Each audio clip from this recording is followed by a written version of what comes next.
Hi, my name is Chris from One World Online, and today we're here to debate the topic that technology is ruining Silicon Valley.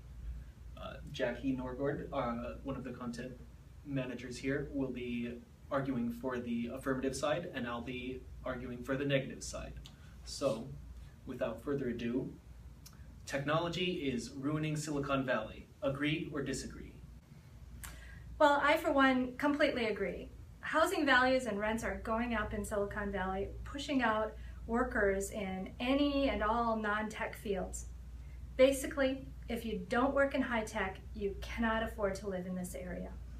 So this is devastating service industries like restaurants, retail, and entertainment, all of which have employees with modest salaries.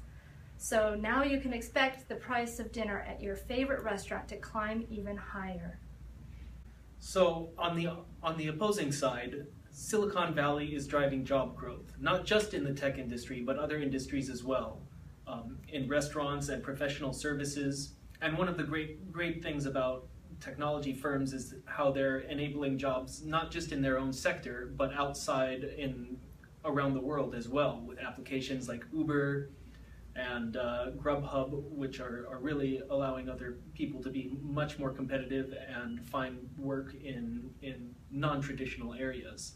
Now, without jobs from the tech industry, the Silicon Valley economy wouldn't be doing nearly as well as it is now, and there wouldn't be as many workers able to pursue other part-time and temporary employment, such as Uber driving and other software services as well.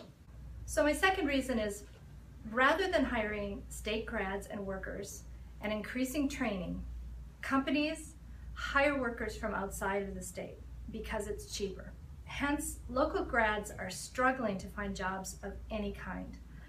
Older workers are expected to retire, and this further increases the divide between the haves and the have-nots in the area. This also further exacerbates the current housing problems. There's just not enough room for all the new tech workers to live here.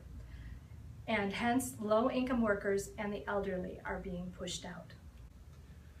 And Silicon Valley isn't just creating jobs, it's allowing people to follow their dreams and create successful businesses. Crowdfunding and angel investing also allow motivated self-starters to pursue entrepreneurialism, and the funding environment encourages innovation in all sectors, including healthcare, professional services, and just general business development as well.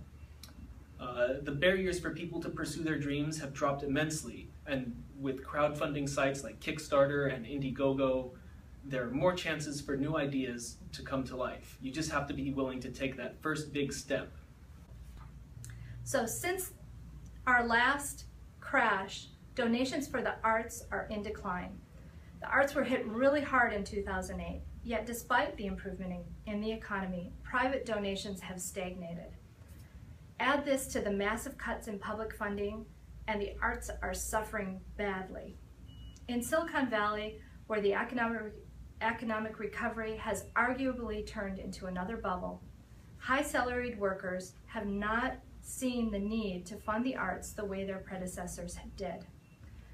In the end, this just leads to more museum closures and art sell-offs in the future.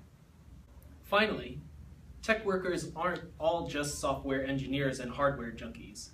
In order for tech companies to be truly successful, they need competent writers, artists, marketers, and business professionals. Content creation companies are at an all-time high, and there's never been a better time for humanities and social sciences majors, as long as they're willing to open up their horizons and look outside of a traditional job for their major. And companies like Facebook and Google, the larger tech companies, are also taking steps to address industry inequalities like the gender gap through paying for egg freezing for their employees, and also just getting a lot of the stigma of female workers in the industry and eliminating that as well.